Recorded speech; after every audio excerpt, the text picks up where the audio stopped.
안녕하십니까. 공인중개사 법령의 한민우입니다. 자, 오늘은 교재 50페이지 나갈 차례죠. 중개사무소의 설치 및 이전에 관한 내용으로 들어갑니다. 오늘 하는 내용은 중개사무소를 우리가 열었을 때 알아야 될 기본 이제 운용에 대한 부분으로 보시면 돼요. 시험에서는 이 부분을 많이 출제하는 부분입니다. 각 파트별로 모두 이해를 꼭 해두셔야 돼요. 일부 내용은 우리가 지난주에 했죠.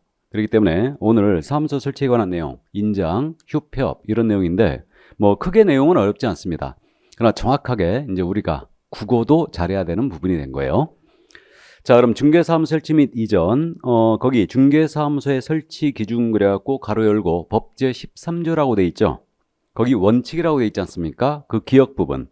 이게 바로 이제 13조 제1항, 니은이 13조 제2항, 다음에 예외 이 부분이 13조 제3항이에요. 잠깐 읽어드리겠습니다. 기역 부분이에요. 기업공사는 그 등록관청의 관할구역 안에 중개사무소를 두되 한 개의 중개사무소만을 둘 수 있다. 이것이 1등록 1사무소 원칙이에요. 그러니까 등록관청 안에 사무소를 하나만 둠을 대원칙으로 합니다. 다음 니은이죠. 기업공사는 천막 그 밖에 이동이 용이한 임시 중개 시설물을 설치해서는 아니 된다. 이게 이른바 떴다방을 하지 말라는 소리입니다. 다음에 3항이에요. 예외. 법인인 기업공사는 주된 사무소 등록관청 관할구역 외 지역에 분사무소를 설치할 수 있다 그랬어요. 이게 이제 법인의 경우는 분사무소를 유일하게 둘 수 있죠. 자, 그러면 이제 보겠습니다. 뭐 크게 내용이 어려운 게 없네요. 그대로 이해만 해주시면 되겠는데요. 자, 그러면 설치 기준, 중개사무소 설치 기준은 우리가 지난 시간에 공부를 했습니다. 중개사무소는요, 건축물 대장에 기재가 된 건물의 확보함이 원칙입니다. 그래서 건축물 대장에 기재가 돼 있어야 된다. 그리고 등록을 신청하는 자가 소유, 전세, 임대차, 사용대차 해방으로 사용권도 확보해야 됩니다. 그러니까 사용권을 확보할 때 사용대차나 임대차 해방으로 확보하시면 돼요. 다만 건축물 대장에 기재가 안 돼 있잖아요. 준공이 떨어진 건물이에요. 여기는 설치가 가능합니다. 이런 예외가 인정되는데 요거 이제 설명할 때가 됐죠. 그럼 준공받은 건물에는 건축물 대장 기재가 안 됐을 때로 설치할 수 있다. 이게 뭔 얘기냐 하면 실무적으로 이런 문제가 있었던 거예요. 예를 들어서 이게 아파트 단지인데 이 아파트 단지가 일단은 건물 준공에 대한 부분이 떨어졌어요. 101동, 102동 이렇게 이제 건물 준공이 떨어졌고 상가동도 준공이 떨어졌거든요. 근데 토지 준공이 안 떨어진 거예요. 그러니까 토지 준공이 안 떨어진 바람에 건축물 대장이 아직 작성이 안 된 겁니다. 이 상태에서 건물 준공이 떨어졌기 때문에 입주가 시작이 됐어요. 그러면 지금 입주단지라고 그러죠. 입주단지는 거래가 활발히 일어납니다. 팔 사람 팔고 입주할 사람 입주하고 이렇게 이제 활발히 일어나는데 여기다가 중개사무소를 놓고서 중개업을 하면 좋지 않습니까? 근데 요 규정이 없을 때는 무슨 문제가 생겼냐면요. 중개사무소가 여기 있는 거예요. 여기 있는데 여기다가 사무소를 설치 못했던 거죠. 여기다 설치하고 하면 참 좋은데 왜? 건축물 대장의 기재가 안 돼 있기 때문에 여기다가 사무소 설치가 안 됐었어요. 그래가지고 결국은 사무소는 여기 있는데 여기다가 파라솔을 놓고 중개업을 하더라 이거예요. 또는 천막을 설치하고 중개업을 해요. 또 몰래 이 상가동 임차를 해가지고 간판도 안 걸고 중개업을 하는 겁니다. 그러니까 이런 불법 행위들이 자행된 거예요. 그러니까 이런 불법 행위를 양성화 시켜준 거죠. 그래서 준공은 떨어졌지만 어떤 사유로 건축물 대장 기재가 안 돼 있네요. 여기는 예외적으로 설치할 수가 있다는 거죠. 이게 바로 그 예외예요. 그래서 건축물 대장에 기재된 건물의 확보함을 원칙으로 하는데 준공이 된 건물은 예외적으로 설치할 수도 있다. 이해만 해두시고요. 그럼 이게 설치 원칙이기 때문에 이걸 해석에 의존하여 우리는 이제 따져보는 겁니다. 그럼 무허가 불법 건축물 안 된다겠죠. 그 다음에 컨테이너와 같은 가설 건축물입니다. 여기는 불가해요. 그리고 면적을 제한한 규정은 존재하지 않습니다. 그래서 면적 제한 규정은 없고 적정 면적이면 돼요. 근데 우리가 품위를 유지하기 위해서 전용 면적 기준 했을 때 몇 평 정도는 돼야 된다고요? 6평 정도. 그래야지만 우리가 품위를 유지할 수 있습니다. 너무 좁아도 없어 보인다고 그랬어요. 자, 그래서 설치 기준은 이제 우리가 공부했고요. 그럼 이제 13조 1항이죠. 기업공사는 등록관청의 관할구역 안에 중개사무소를 두 대 한 개만을 둘 수 있어요. 이게 1등록 1사무소 대원칙입니다. 등록이 안 하면 사무소다 하나야 된다. 이 원칙이에요. 근데 유일하게 1사무소 원칙에 대한 예외가 우리 법인이에요. 법인은 등록관청에 신고하고 분사함수를 둘 수 있어요. 법인만. 그럼 개인인 계공은 절대 분사함수 못 둔다는 얘기죠. 법인만 들 수 있어요. 그럼 이 분사함수는 법인의 지점을 말합니다. 상법에서는 지사를 지점이라고 부르고 있고요. 민법에서는 지사를 분사함수라고 부릅니다. 그래서 우리는 민법상 용어로 하기 때문에 분사함수, 주된사함수 이렇게 불러요. 그래서 분사함수를 법인은 둘 수 있어요. 그럼 둘 수 있다 그랬으니까 꼭 둬야 되는 건 아니죠. 둬도 되고 안 둬도 되고 이렇게 됩니다. 자, 그럼 이러한 원칙과 예외를 위반한 게 뭐냐? 이게 바로 이중사함수예요. 그래서 이중사함수는 당연히 설치가 금지가 되는 거죠. 그러면요, 이중사함수는 이거 아니겠습니까? 등록은 하나인데 사무소가 2개소 이상이에요. 이게 바로 이중사함수입니다. 그러니까 등록은 하나인데 사무소가 2개소 이상이다. 그러면 등록도 안 하고 사무소도 안 하고 또 등록도 안 하고 사무소도 안 하다. 그러니까 여기 종로구에다가 중개사무소 등록을 하고 사무소 뒀다. 또 강남구에다가 등록을 하고 사무소를 뒀다. 그럼 이건 이중등록으로 갑니다. 이중등록은 필요적 등록 취소예요. 근데 이중사무소는 임의적 등록 취소예요. 저는 그래서 등록을 취소할 수 있다를 앞으로 임의적 등록 취소로 부를 거고 이걸 줄여서 임취라고 부를 겁니다. 이걸 다른 분들은 상대적 등록 취소 또는 재량 취소라고도 부르는데 저는 임취로 부를 거예요. 등록을 취소할 수 있다. 자, 그래서 이중사함수는 설치가 당연히 금지돼요. 그럼 이중사함수의 개념인데 이중사함수의 개념은 가볍게 이해를 이렇게 하시면 됩니다. 자, 그럼 이중사함수에 대한 부분은 여기 등록을 했어요. 영업이 너무너무 잘 됐죠. 그래갖고 옆건물이 마침 비었네요. 그래가지고 여기서 책상을 깔고 중개업을 영위를 했습니다. 그럼 이거 이중사무소죠. 그러니까 등록 장소 외의 장소에다가 독립공간을 확보했다. 그럼 이건 이중사무소로 가는 겁니다. 이게. 근데 알고 봤더니 이 사무소가 말이에요. 무허가건축물이었어요. 그럼 무허가건축물이나 불법건축물이었다면 이중사무소를 피해가느냐? 못 피해갑니다. 그러니까 처음에 등록하는 장소는 적법건물이어야 돼요. 건축물 대장에 기재가 된 건물임이 원칙이 됩니다. 그런데 이중사무소를 적용할 때는 이 두 번째 중개사무소는 불법건축물이든 무허건축물이든 관계없이 중개업을 영위할 수 있는 독립공간을 확보했다. 그럼 이거는 이중사무소로 갑니다. 이게. 자, 그런데 요거 우리가 읽어봤죠. 우리 법 13조 2항에요. 개업공사는 천막, 그 밖에 이동용에 의한 임시중개시설물을 설치하면 안 된대요. 이게 이른바 떴다방입니다. 요것도 설치하는 게 모두 금지되어 있어요. 그러면 이 얘기네요. 독립공간을 확보하면 이중사무소로 가는 거고 독립공간을 확보하지는 않았지만 중개업을 영위할 수 있는 파라솔, 그래서 파라솔을 설치했거나 아니면 또 천막을 설치했어요. 그래가지고 중개업을 영위했다. 그럼 이것은 임시설물 설치 금지 규정 위반으로 처벌이 되는 겁니다. 이해되시죠? 그러면 이거는 죄질이 둘이 같더라 이거요. 그렇기 때문에 처벌이 같다는 걸 꼭 기억을 이제 하시게 될 겁니다. 그래서 이중사무소를 뒀던 임시중개시설물을 설치했던 이때는 임의적 등록 취소예요. 그리고 1년 이하의 즉 또는 1,000만 원 이하의 벌금, 즉 1-1입니다. 그래서 이렇게 처벌이 되는 거죠. 자, 그러면 이중사무소, 임시시설물 설치 금지 모두 금지가 돼 있다는 거 이해를 일단 해 두시는데 우리가 실물을 보면요. 그 분양사무소 앞에 가면 아직도 천막 쳐 있고 파라솔 있죠. 보신 적 있습니까? 그러면 분양사무소 앞에 그렇게 파라솔이나 천막을 놓고 하면 우리 개공은 임시중개시설물 설치 금지 규정 위반으로 처벌이 되지 않습니까? 근데 지금 현재도 설치하고 있더라 이거예요. 이게. 그럼 그들은 누구냐? 그들은 분양대행업자라고 보시면 돼요. 개공이 아니죠. 물론 그 중에는 개공이 숨어 있죠. 숨어 있긴 있는데 분양대행업자라고 보시면 돼요. 그래서 지금 현재 개공은 그런 임시시설물 설치 다 못합니다. 됐어요? 자, 그래서 여기까지 이해를 해 두시고요. 그럼 여기서 이중자가 들어가는 거 있죠? 이제 다 나왔거든요. 이중자가 들어가는 게 이중 등록이 있었어요. 이건 등록이 2개 이상이에요. 그 다음에 이중 소속이 있었죠. 이건 중개사무소 이른바 양다리 걸치는 거예요. 이게 이중 소속이고 그 다음에 이중 사무소가 있었죠. 이건 사무소가 2개소 이상이에요. 그러니까 등록은 하나인데 사무소가 2개소 이상이다. 그럼 이건 이중 사무소예요. 그래서 원래 이 3개 있잖아요. 개업공사가 위반하면 필취였어요. 등록을 반드시 취소했습니다. 근데 이중사무소만 임취로 바뀌었죠, 이게. 왜 그랬냐면 원래 이중사무소도 필취였거든요. 실무적으로 이중등록할 일 거의 없어요. 이중속도 할 일이 거의 없습니다. 그래서 이중사무소 요게 지금 문제인데 이게 이제 원래 필취였거든요. 근데 임시 중개시설 설치 금지 규정 이게 들어오면서 파라솔 놓고 했는데 등록을 반드시 취소하면 너무 심하잖아요.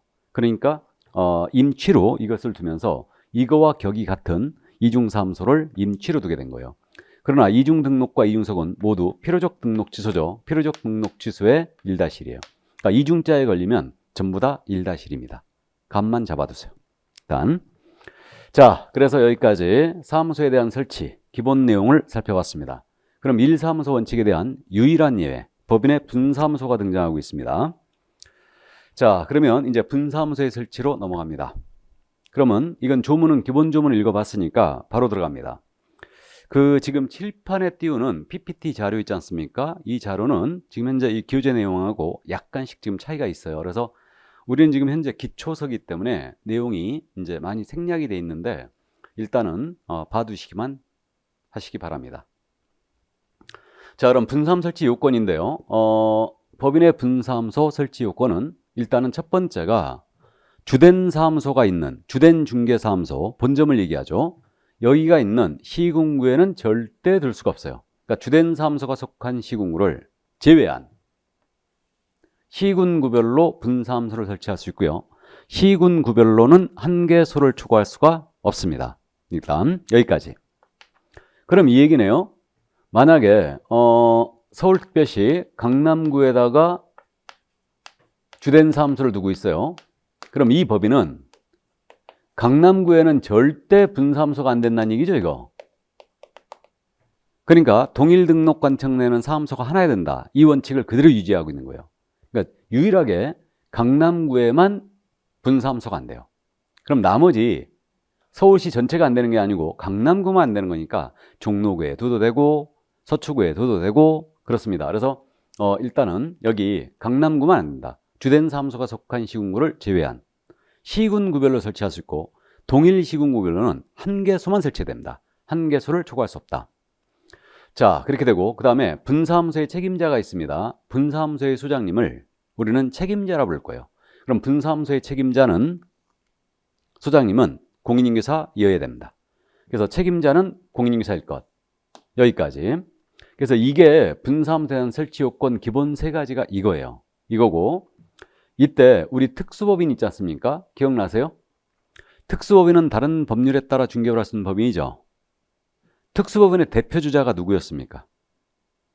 지역농협이었죠. 그러니까 지역농협은 중개업을 할 수가 있어요. 농업협동조합법에 의해서. 그러니까 지역농협은 중개업을 하더라도 법인의 등록 기준을 적용하지 않는다고 그랬습니다. 그러면 특수법인 있잖아요. 이들도 중개업을 영위할 수 있는 분사무소를 둘 수가 있지요. 법인이니까. 그죠? 그러면 특수법인이 분사무소 설치할 때 이 책임자가 공인인계사여야 되느냐? 이 문제가 있어요. 이거는 배제했습니다. 이게 특수법인에 대한 특례. 3가지 중에 2번째가 나온 거예요. 그래서 특수법인은 법인의 등록 기준을 적용하지 않는다. 2번째, 특수법인이 분사무소 설치할 때 그 책임자는 공인인계사가 아니어도 됩니다. 왜 그랬을까? 특수법인의 임원 중에는 공인인계사가 한 명도 없어도 되죠. 그죠? 근데 등록 기준을 배제했으니까 분사무소의 책임자만 공인인계사야 된다는 모양새가 이상하지 않습니까? 그렇기 때문에 특수법인의 분사무소의 책임자는 공인인계사가 아니어도 됩니다. 이거 생각보다 아주 잘 물어봅니다. 그러니까 이해를 꼭 해두셔야 돼요. 자, 그 다음에 나머지 신고를 할 때 내는 서류를 봤더니 추가되는 요건이 있어요. 그래서 추가되는 요건이 지금 제가 이거 2억이라고 해놨지 않습니까? 이거 2억이 아니고 1억이에요. 왜 그럼 2억으로 했느냐? 이거 있잖아요. 입법 예고돼 있어요, 지금. 그래서 보증 설정 금액을 상향하겠다. 그리고 입법 예고가 돼 있는데 어쨌든 현재는 1억입니다. 그러면 분사무소를 법인이 설치하잖아요. 그럼 설치를 할 때마다 보증을 추가 설정합니다. 보증이 뭔지 아시죠?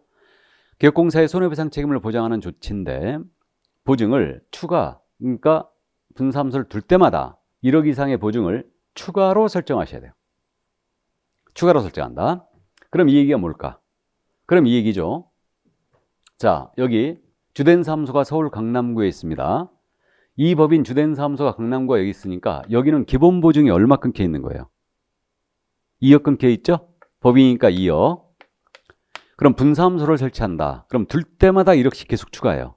그러니까 주된 사무소 보증 설정 금액에다가 종로구에 둔다 1억 추가 이렇게 되죠. 서초구에 둔다 1억 추가, 광명시에 둔다 1억 추가. 둘 때마다 1억씩 계속 추가합니다. 그럼 법인은 보증을 하나로 끊는다는 얘기입니다. 그죠? 그러면 만약에 이 법인이 분사무소를 3개소를 둔다면 이 법인의 최소 보증 금액 얼마 돼야 돼요? 3개소를 뒀다면 5억이 돼야 되죠. 주된 사무소 2억에다가 3억 추가니까 최소한 5억이 돼야 돼요. 왜 그랬을까? 만약에 이 종로구 분사무소에서 사고가 났잖아요. 그럼 이 법인은 토탈 5억 갖고 지급 책임을 져라 이 얘기예요. 그래서 법인은 보증을 사실상 하나로 끊고 있고요. 토탈 보증금액 갖고 지급 책임을 지게 하는 겁니다. 의뢰인을 두텁게 보호하기 위해서 이렇게 설정함을 이해할 수 있어요.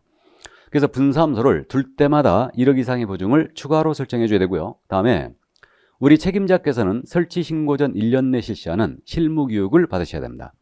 실무교육이 뭔지는 아시죠? 그래서 설치 신고 전 1년 내 실무교육을 책임자께서는 받고 오셔야 된다. 지금 현재 실무교육 며칠 한다고요? 4일 가서 교육받고 와야 됩니다. 그리고 분사무소를 역시 미리 확보해 놓으셔야 됩니다. 건축물 대장에 기재가 된 건물에 분사무소 미리 확보해 놓는다. 확보 계획으로 들어가는 거 우리 없다고 했어요. 사무소를 미리 확보를 해 놓는 거예요. 자, 그러면 요건을 갖췄지 않습니까? 그럼 분사무 설치 요건을 갖췄으면 이제 신고 들어가야 되죠? 자, 그래서 분사무 설치 신고하는데 이때 신고는 어디다 하느냐 문제가 있죠? 관할. 그래서 관할은 주된 사무소 소재지 시장, 군수, 구청장에 들어갑니다.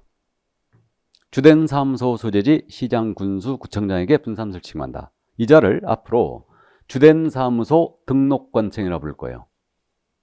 이 자를. 그럼 이 얘기네요.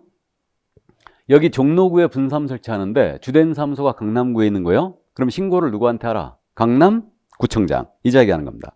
그래서 이렇게 강남구청장에게 분사무 설치 신고를 하는 거죠.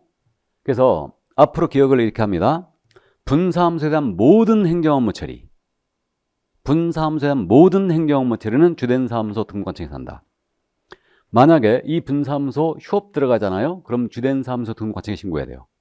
이 분사무소 폐업하잖아요. 여기다가. 폐업 신고도 여기다 해야 됩니다. 분사무소 사용할 인장의 등록도 여기다 해야 돼요. 이 분사무소 옮겼다. 이전 신고도 여기다가.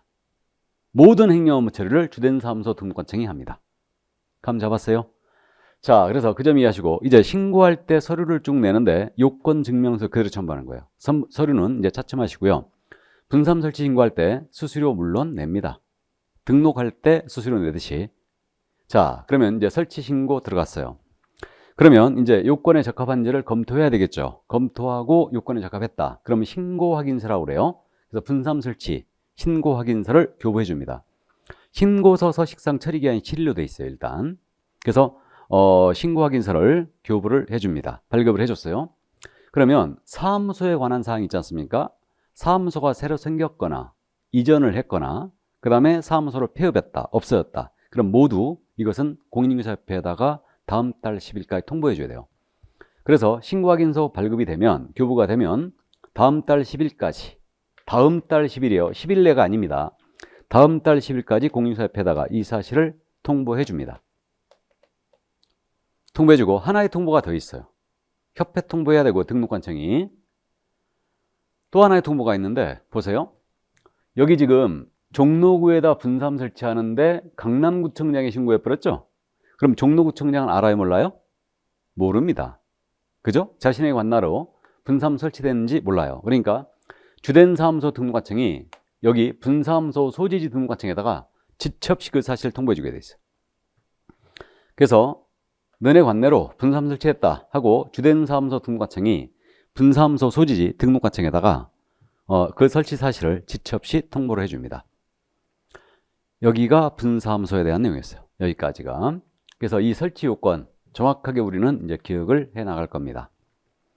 자, 그러면 분사무소에 대한 내용까지 다 본 거예요.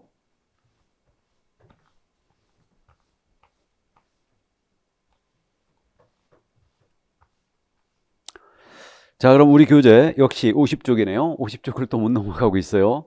중개사무소의 공동사용이 나오네요. 그러니까 중개사무소 공동사용으로 들어갑니다. 자, 거기 이제 우리법 제13조 6항 이게 바로 이제 기억이 있어요. 의 부분 기억. 50종 맨 밑에. 자, 잠깐 읽어드리면 개업공사는 그 업무의 효율적 수행을 위하여 다른 개업공사와 중개사무소를 공동 사용할 수 있다 그랬어요. 이것이 바로 공동사무소라고 부르는 겁니다. 전에는 이걸 합동사무소라 불렀어요. 우리 법원 앞에는요, 합동법률사무소들이 있죠. 이렇듯이 우리도 합동사무소라 불렀었는데 지금 현재는 이걸 갖다가 이제 강학상 공동사무소라 부르고 있습니다. 그래서 이게 합동사무소와 유사한 제도예요. 그래서 지금 현재 실무하시는 분들은 아직도 합동이라고 많이 부르죠. 이거를. 그래서 2인 이상의 개공이 사무소를 같이 써요. 그럼 이것이 바로 공동사무소입니다. 자, 그래서 그럼 보겠습니다. 그 기본 주문을 읽어봤는데 개업공사는 업무의 효율적 수행을 위해서 사무소를 공동으로 쓸 수가 있습니다. 그러면 이게 사무소예요. A 개업공인회사, B 개업공사, C 개업공사, D 개업공사가 사무소를 같이 씁니다. 그럼 이게 공동사용이에요. 이때 종별 제한 없어요. 그럼 종별 제한이 없다는 얘기는 A는 공인인계사인 개업공사고 B는 중개인이에요. 법제 7638호 부칙제6조 제2항에 따른 개업공사, 중개인이고 C는 법인입니다. D는 분사무소예요. 이래도 상관이 없어요. 종별이 달라도 상관없다는 얘기죠. 이때 C 법인과 D 분사무소는 같은 법인이 아니 됩니다. 같이 있을 수가 없죠. 이렇게 되고요. 그러면 이렇게 인원수 제한도 없죠. 수십 명이 모여서 상관이 없고요. 2인 이상 있으면 공동사무소가 되는 겁니다. 그러면 이때 구체적인 설치 방법은 어떻게 되냐면 A, B, C, D가 우리 학원 32의 동기생들이에요. 의기투합했죠. 그래가지고 사무소 같이 운영하자. 합의 본 거예요. 좋은 건물 하나 임차해가지고 여기다 대고 개설 등록을 동시에 들어갑니다. 그럼 공동사무소가 되는 거예요. A가 혼자 쓰고 있는 사무소에 B, C, D가 등록을 들어옵니다. 그럼 마찬가지로 공동사무소가 되는 거고 나아가서 B, C, D가 다른 곳에서 중개업을 영위하던 개공이었다면 개업공사였다면 이들이 여기다 대고 중개사무소 이전 신고하는 거예요. 이름으로써 공동사용할 수도 있죠. 등록의 방법, 이전 신고의 방법으로 공동사용 가능하다는 얘기입니다. 그럼 우리 개업공사가 사무소를 이렇게 공동으로 쓰게 됐을 때 별도의 공동사용 신고 제도가 있느냐? 그런 제도는 없어요. 그래서 별도로 공동사용을 한다라고 신고하는 제도는 없다는 얘기입니다. 그러면 이때 등록을 할 때 등록 서류 내야 되잖아요. 중개사무소 이전 신고할 때도 서류 내겠죠. 그러면 등록 서류 이전 신고 서류 낼 때 서류 한 가지만 추가하면 돼요. 무슨 서류 추가해야 되냐면 공동 사용하는 다른 개업공사에 승낙서를 제출해 줘야 됩니다. 그러니까 다른 개공의 승낙서예요. 건물주의 승낙서가 아닙니다. 그래서 공동 사용하는 다른 개업공사의 승낙서를 제출하면 될 뿐이지 별도의 공동 사용 신고 제도는 없다는 얘기죠. 그러니까 이렇게 쓰면 되겠죠. A, B, C, D는 사무소를 같이 쓰기로 합의합니다. 그리고 열원일 기재하고 그 다음에 도장을 꽝꽝꽝꽝 찍으면 공동사용 승낙이 되는 겁니다. 이해했죠?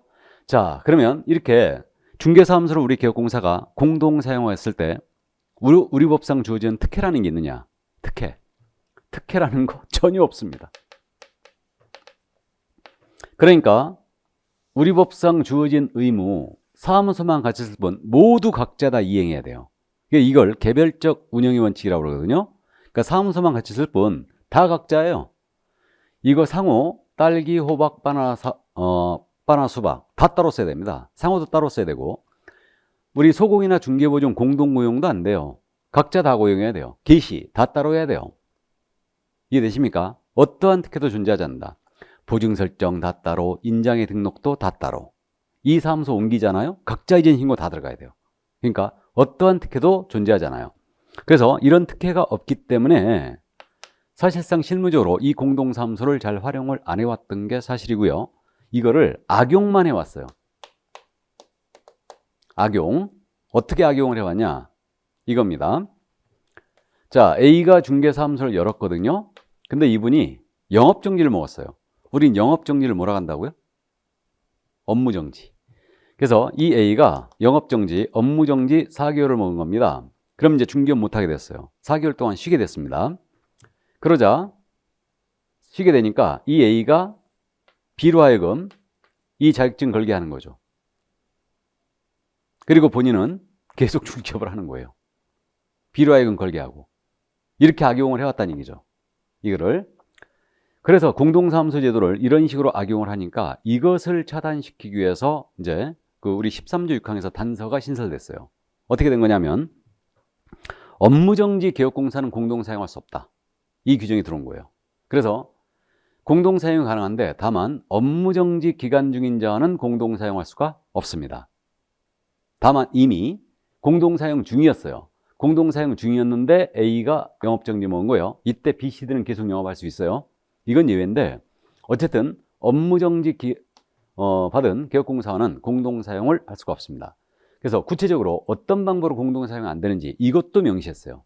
그래가지고 업무정지 개공이 다른 개업공사에게 승낙서를 줍니다. 그러면서 공동사용 안 된대요. 이게 첫 번째.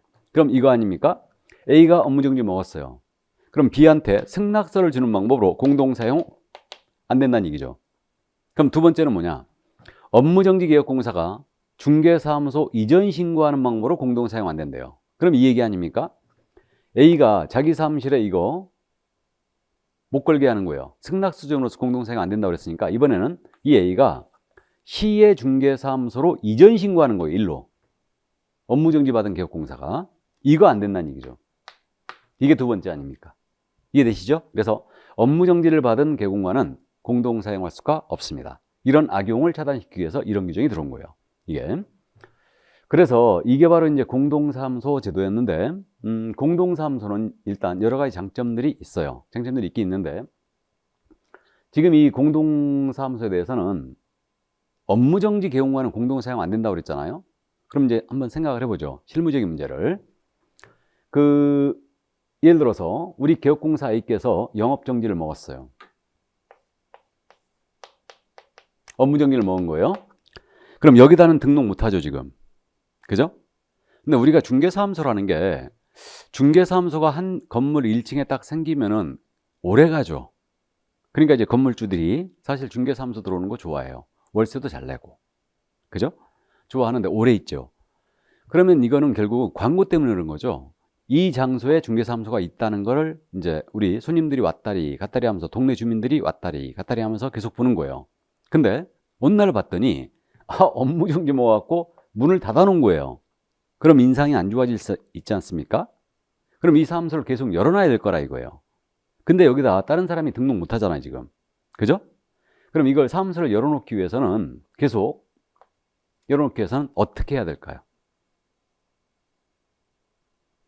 우리가 아직 공부 안 했거든요. 안 했는데 A의 등록이 살아있는 상태에서 업무정지 기간 중에는 다른 사람이 여기다 등록 못 들어오는 거죠. 그러니까 A의 등록을 죽여야지. 그게 뭡니까? 폐업신고해버리는 거예요. 기억나세요? 우리 업무정지 기간 중에도 폐업신고할 수 있어요. 결격사유에서 공부했죠. 하지만 업무정지 기간 동안은 결격이었습니다. 폐업하더라도. 그래서 이자가 폐업신고해버리면 돼요. 그럼 폐업신고해버리면 A의 등록이 죽었죠. 그러니까 여기다가 B가 등록을 들어가면 되겠죠. 그죠?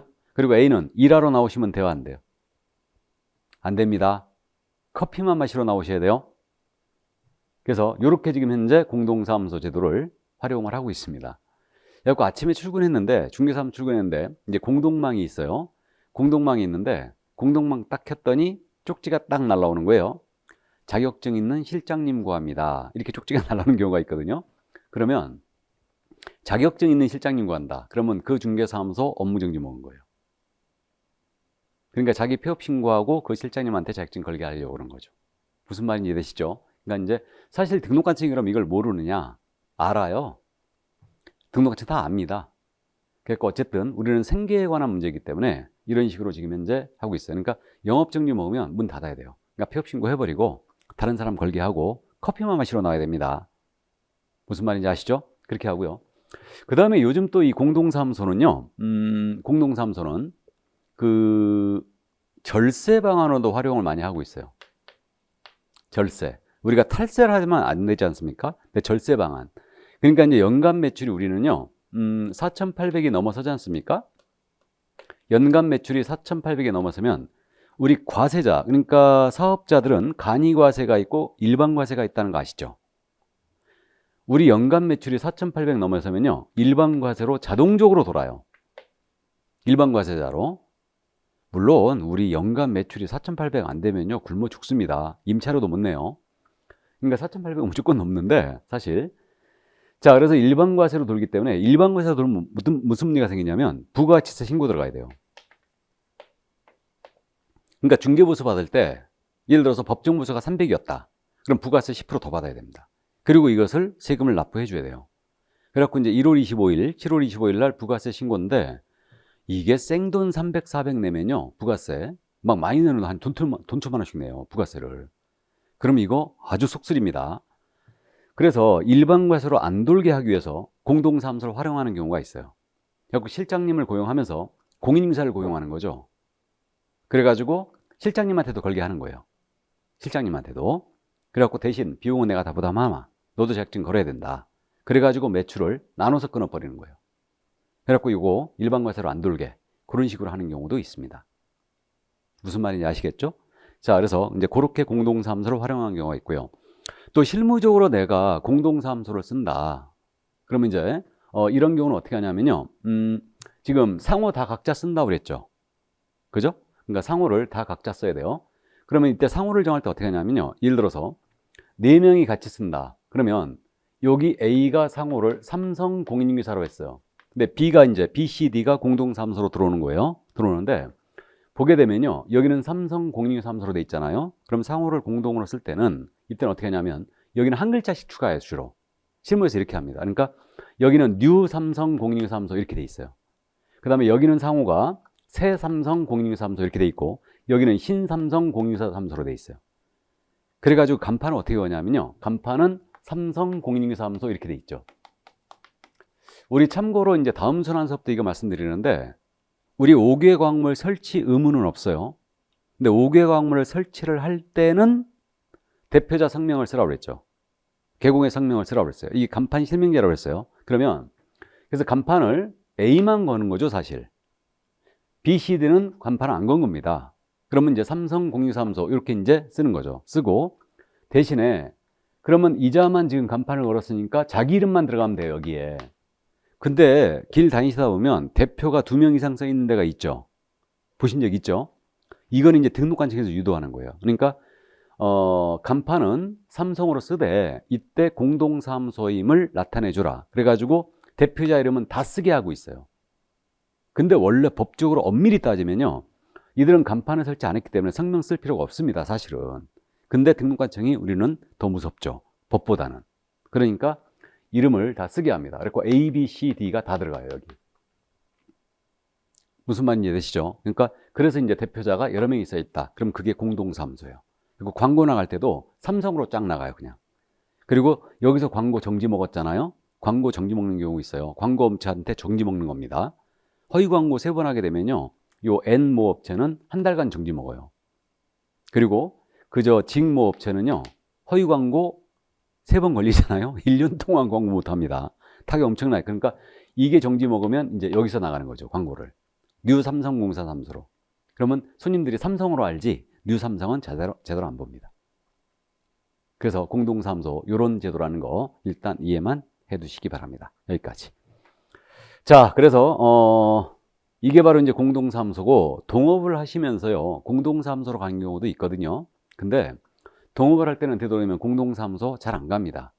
자격증을 한 사람 걸었다가 한 1년 만에 또는 2년 만에 다른 사람을 또 바꾸죠, 동업자로. 그러니까 하는데 어른들 말씀이 동업은 웬만하면 피하라고 그러죠. 근데 이제 초기 자금 부담 때문에 또는 이제 처음에 실패할 것을 겁내서 동업을 하는 경우들이 있는데, 동업을 할 때는 헤어질 때를 꼭 준비해야 돼요. 그러니까 헤어질 때를 준비해서 그 계약서를 확실히 써야 됩니다. 헤어질 때 어떻게 정산할 거냐, 이게 중요해요. 그러니까 잘 될 때는 문제가 안 되는데 영업이 안 돼 가지고 헤어질 때 둘이 의리를 상할 수 있기 때문에 동업 관계는 이제 헤어질 때를 대비해서 그 계약서를 잘 써야 됩니다. 자, 실무적인 문제였어요.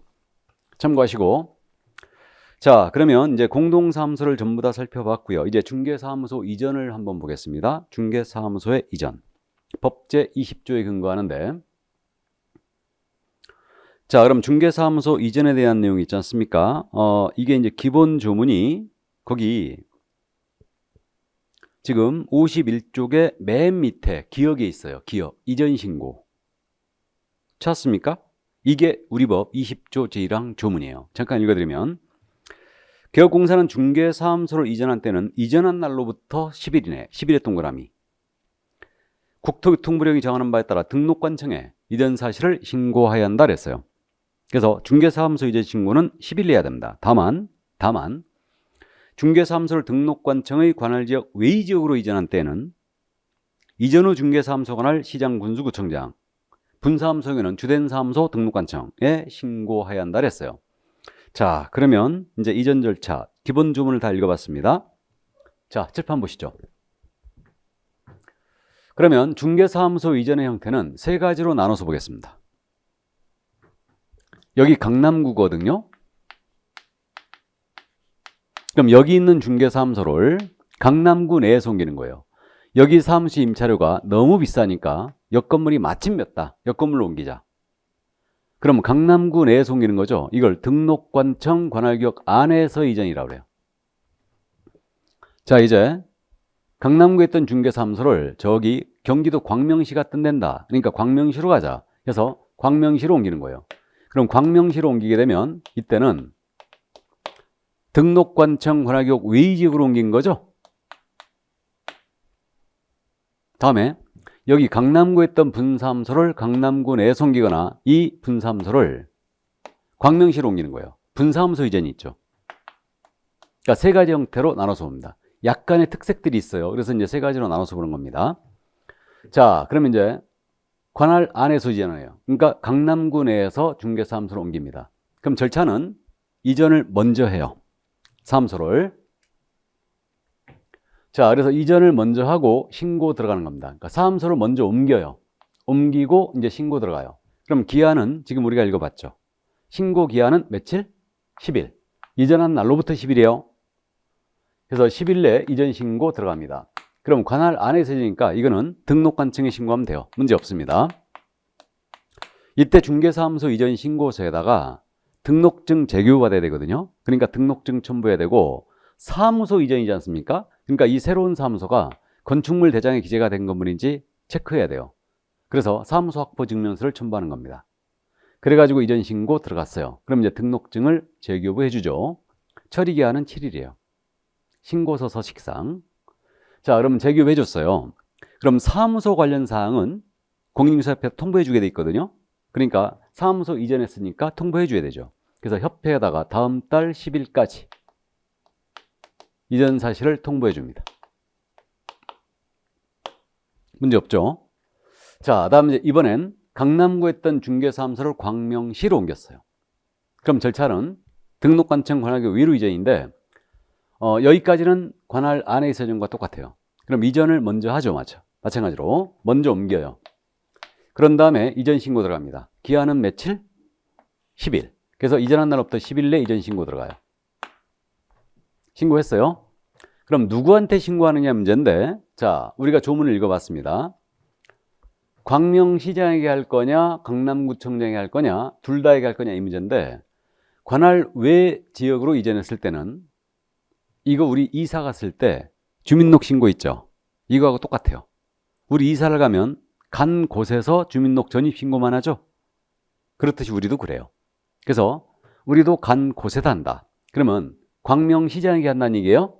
그럼 이자를 뭐라고 부를 거냐면 이전 후 소재지 관할 시장 군수 구청장이잖아요. 이자가. 그래서 이자를 줄여서 이전 후 등록관청이라고 부를 거예요. 그래서 관할구역 외로 갔을 땐 주의할 점이 이전 후 등록관청에 신고를 한다는 점이에요. 이때 서류는 이전 신고서에다가 사무소 확보 증명서를 첨부하고요. 등록증 첨부해야 됩니다. 자, 그럼 이제 등록증을 제기해 주죠. 그리고 관할구역 외로 간 경우에는 특이하게 완전히 이사를 갔기 때문에 서류 송부 절차가 있다는 게 특이해요. 서류를 송부해 주는 절차가 있어요. 그럼 서류 송부는 이렇게 되지 않겠습니까? 이전 후 등록관청에 신고받았죠. 그럼 강남구청장은 이전 전 등록관청이죠. 근데 이전 전 등록관청보다는 표현이 종전의 등록관청이라는 표현을 더 많이 써요. 그래서 이전 후 등록관청은 종전 등록관청에다가 서류 송부를 요청을 해요. 그러면 종전 등록관청은 이전 후 등록관청에 관련 서류를 지첩시 송부해요. 그래서 이제 등록대장 보내줘야 되고요. 등록 신청할 때 냈던 서류 보내주고요. 또 하나가 1년간의 행정처분 서류 및 행정처분 절차가 진행 중이었으면 그 관련 서류를 보내줍니다. 그럼 행정처분 서류를 왜 보내줄까? 이겁니다. 이자가 강남구에서 광명시로 사무소로 옮겼는데 왜 옮겼냐면요. 여기서 위법행위가 있었어요. 즉 강남구청장에게 등록 취소나 업무 정지를 먹을 것 같으니까 일로 도망간 거예요. 일로. 이거 잡아야 되겠죠. 그러니까 그 관련 서류를 다 보내줍니다. 그럼 행정처분, 등록 취소나 업무 정지를 말하거든요. 그럼 등록 취소나 업무 정지, 행정처분은 누가 때리느냐 문제죠. 이거 이전 후가 때릴까 종전이 때릴까 이 문제거든요. 서류를 지금 이전 후 등록관청이 받았죠. 그러니까 행정처분은 이전 후 등록관청이 이를 행하게 됩니다. 이자가. 그래서 이전 후 등록관청에서 행정처분을 하게 돼요. 그리고 물론 사무소 이전했으니까 공인중개사협회에다가 이 사실을 통보를 해줘야 되죠. 다음 달 10일까지. 그래서 관할 외 이전이었습니다. 이번에 이제 분사무소 이전이에요. 강남구에 있던 분사무소를 광명시로 옮기거든요. 근데 주된 사무소는 어디 있었냐? 종로구에 있었어요.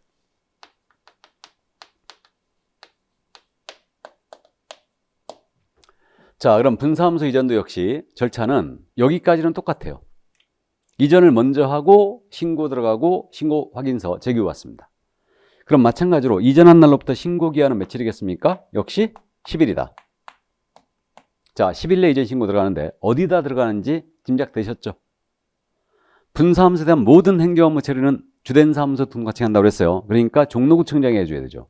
그래서 분사무소 이전 신고는 주된 사무소 등록관청이 한다는 점을 주의하셔야 돼요. 이때 신고서에다가 분사무소 신고 확인서, 다음에 사무소 확보 증명서를 첨부해 들어갑니다. 그러면 신고 확인서 제기호를 받죠. 그리고 협회에다가 다음 달 10일까지 당연히 주된 사무소 등록관청은 통보해 줘야 돼요. 또 하나의 통보가 있죠. 자, 보겠습니다. 지금 강남구에 있던 분사무소를 광명시로 옮겼는데 신고는 종로구청장이 해버렸죠. 그러면 여기 강남구청장이나 광명시장은 알아요, 몰라요? 몰라요.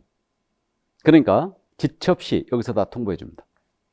그래서 주된 사무소 등록관청은 분사무소 이전 전 소재지 관할 등록관청과 이전 후 소재지 관할 등록관청에다가 그 사실을 지첩시 다 통보해 줍니다. 그래서 분사무소는요, 모든 행정 업무 처리를 주된 사무소 등록관청이 하고 있기 때문에 설치를 했던 이전을 했던 주된 사무소 등록관청에서 분사무소 소재지 등록관청에 통보해 주는 절차가 있는 거예요. 됐습니까? 이게 사무소 이전이었어요. 첫 순환이니까 너무 많은 걸 기억하려고 애쓰지 마세요. 중개사무소 이전 신고는 11일에 관할구역 외로 갔을 때는 이전 후 등록관청이 안 돼. 분사무소 이전 신고는 주된 사무소 등록관청이 안 돼. 여기까지만 기억을 해둡니다. 자, 그래서 사무소 이전에 대한 내용까지 전부 다 봤습니다. 그러면 이제 52쪽에 인장의 등록이 나오죠? 이것은 커피 한 잔 먹고 할까요? 네, 이거는 잠시 쉬었다 하도록 하겠습니다.